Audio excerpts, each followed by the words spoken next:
Welcome to another episode of Fishing with Ray and Boca.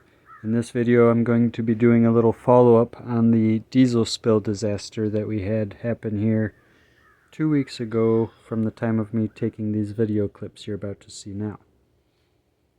The water level has already been going down a little bit because they opened the dam to do the drawdown for weed control, and you can see here that a lot of the cattails have been damaged from the toxic spill that happened. The tank was right there just on the other side of that porta-john. You see they're still coming back to collect that hopefully soon.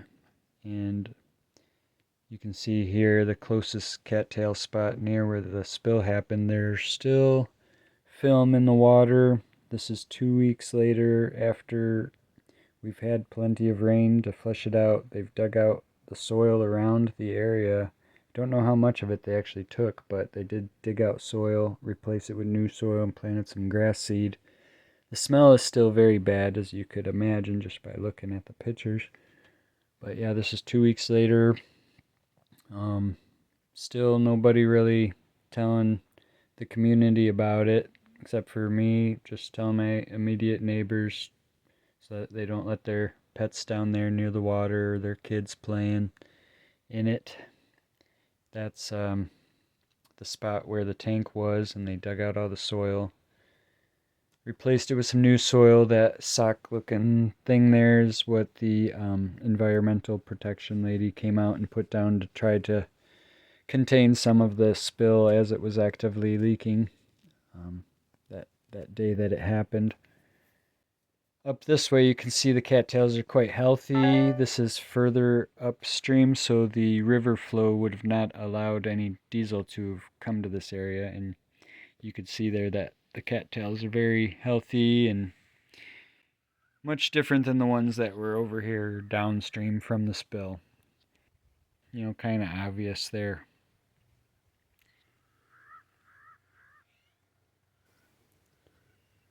My own personal thoughts on this are really hard to put into words, but to say the least, this incident happened 1 week before my mom passed away from cancer. 1 week ago now, as I'm recording this. And I've spent every day this summer on the water and as much time as I could with my mom.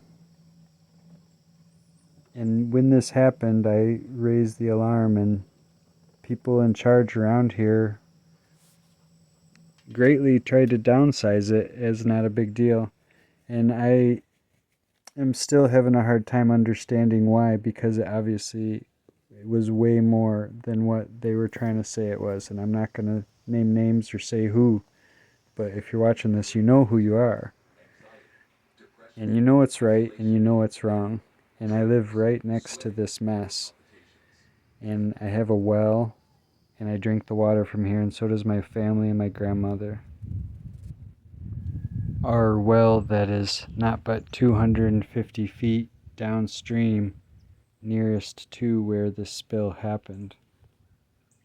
Ideally, of course, we'd like to have this all resolved and cleaned up before any of us get sick or it becomes a real problem in the future when we start showing signs of health deterioration.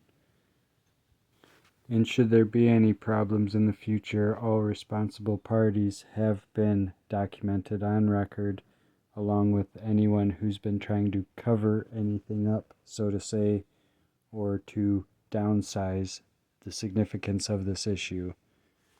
All parties will be held responsible. What is right, and what is wrong is wrong.